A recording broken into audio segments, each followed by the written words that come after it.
मगर आज स्कूल में पढ़ी हुई उस लकड़हारे की कहानी याद आ गई सर, जो अक्सर लोगों को बेवकूफ बनाने के लिए चिल्लाया करता था, शेर आया शेर आया। और सारा गांव उसकी मदद को दौड़ पड़ता था, और वह कोई शेर नहीं होता था। एक दिन सचमुच का शेर आया। उसने तो बहुत चिल्लाया कि शेर आया, मगर उसकी मदद को तब कोई नहीं आया। वही हाल मेरा भी है आज सर। कल तक मैं झूठ बोलता था तो सारा जमाना विश्वास करता था, और आज मैं सच बोल रहा हूँ तो एक भी इंसान विश्वास नहीं कर रहा है। हालात शेर बनकर मुझे खा रहा है, मगर जमाना मेरी हालत पे मुस्कुरा रहा है। इस दुनिया में लाखों ऐसे बूढ़े हैं जो या तो अकेले हैं या बेमुरव्वत बेगैरत औलादों के बाप हैं, जो भूख से तड़प तड़प के मर जाते हैं, मगर उनके मुंह में पानी डालने वाला कोई नहीं होता है। अनगिनत अपाहिज हैं जिनकी तीमारदारी करने वाला कोई नहीं है। करोड़ों ऐसे नौजवान हैं जो पढ़ना चाहते हैं, पर गरीबी और मुफलिसी के मजबूत हाथ उनके हाथों से वो किताबें छीन लेती है, वो पढ़ नहीं सकती। ऐसी लाख लटक के खुदकुश करने का क्या मतलब है? अरे जिंदगी तो खुदा की नेमत है, जो नहीं समझा उसकी जिंदगी पे लानत है। अरे मुझे देखो कि कैसी हालत है मेरी, न पेट में रोटी है, न जेब में ढेला है, कपड़ों को देखो हर 4 इंच पे थेगला लगा हुआ है, फिर भी जी रहा हूँ। लानत है तुम्हारी जिंदगी पर। क्यों? अगर मेरा ऐसा फटा हाल होता तो मैं तो पैदा होते ही फांसी लगा लेता। तुम्हारा हाल तो इस वक्त मुझसे 1000 गुना बेहतर है। अरे साला इस संसार में कौन भिखारी नहीं है, सब भिखारी हैं। हम पेट के भूखे हैं, रोटी के पीछे भागते हैं, इसलिए रोटी की भिखारी हैं। ये साले दौलत के चाहने वाले दौलत के भूखे हैं, इसलिए दौलत के पीछे भागते हैं, दौलत के भिखारी हैं। ये कुर्सी को चाहने वाले वोटों के पीछे भागते हैं, क्योंकि ये वोटों के भिखारी है। अपने मन से देखो तो इस संसार में हर इंसान हर घड़ी किसी न किसी चीज के पीछे भागता रहता है। हर इंसान किसी न किसी चीज का भिखारी है। सब इतना है कि कोई भिखारी जिसकी तकदीर अच्छी होती है वो अच्छाई बटोर लेता है, और जिसकी तकदीर खराब होती है वो बुराई बटोर लेता है। क्या माँ, गाली तो गरम गरम दे रही हो, चावल बासी दे रही हो। ऐसा चावल चूहे नहीं खाते, तुम मेरे खिला रही हो। अरे चाचा, तू कहीं का महाराजा नहीं, भिखारी है भिखारी। तो क्या हुआ? इस संसार को चलाने के लिए राजा और भिखारी दोनों जरूरी हैं। राजा टैक्स लेता है तो भिखारी भीख लेता है। राजा महल में राज करता है तो भिखारी तुम्हारे दरवाजे पे आके फरियाद करता है। राजा इंसाफ करता है तो भिखारी बाकी खाना साफ करता है। तुम्हारे दरवाजे पे आके अगर मैं भीख मांगता हूँ ना तो तुम मेरे पे एहसान नहीं करती हो, मैं एहसान करता हूँ, मालूम?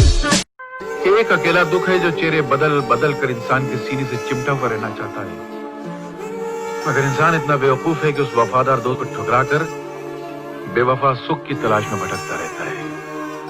अरे सुख तो बेवफा तवाइफ की तरह है, जहाँ जिसके पास कल उसके पास। अगर इंसान दुख से दोस्ती कर ले तो फिर जिंदगी में कभी उसको सुख की तमन्ना ही नहीं रहेगी। तो मोहब्बत से मिटा जरूर है, मगर मोहब्बत के फलसफे को नहीं समझा तू। बहुत ऊंचा फलसफा है, और मैं यहाँ तेरी शरारतों को रब्बू करने आया था। तेरी बदतमीजों को रब्बू नहीं कर सकता मैं जा रहा हूँ। अरे क्या, मुझे किसी की जरूरत नहीं है। अरे जब मैंने अपने दिल में रहने वालों के जाने का अफसोस नहीं किया तो घर से जाने वालों की परवाह क्या करूंगा। ये मेरा इस्तीफा है। इस्तीफा? हम जैसे महान लोग जब आपकी मामूली सी नौकरी करते ना, तो आपका हम पर नहीं बल्कि हमारा आपकी नौकरी पर एहसान होता है। आप इतनी सी तनख्वाह देते हैं, हम आपकी ऑफिस को इतनी सारी इज्जत देते हैं। फैसला सुनाएंगे, मेरे कानों को सुनने की आदत नहीं है, मेरी जबान को सुनाने की आदत है, समझे? और एक बात और, आप मुझको नौकरी से अलग नहीं कर रहे हैं, बल्कि मैं आपको मालिक बनने से अलग कर रहा हूं। इस फकीर की एक बात याद रखना, जिंदगी का अगर सही लुत्फ उठाना है ना तो मौत से खेलो। सुख में हंसते हो तो दुख में कह लगाओ, जिंदगी का अंदाज बदल जाएगा।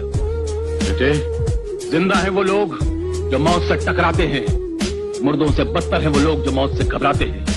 सुख को ठोकर मार, सुख को अपना। अरे सुख तो बेवफा है, चंद दिनों के लिए आता और चला जाता है, मगर दुख तो अपना साथी है, अपने साथ रहता। ये अनाथ आश्रम सब नाम के होते हैं, असल में ये मुसीबत आश्रम होते हैं।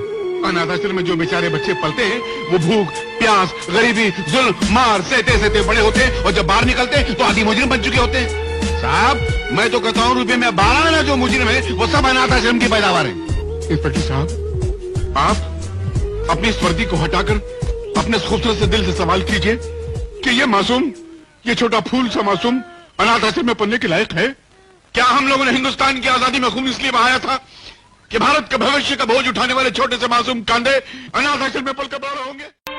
कसूर तुम्हारा नहीं है बेटे, मेरा है। मैंने कांटों को इज्जत की जमीन पर बोकर अपने खून से सींचने की कोशिश की थी, पर मैं भूल गया था कि कांटे सिर्फ जख्म दे सकते हैं, खुशबू नहीं दे सकते। जीते रहो बेटा।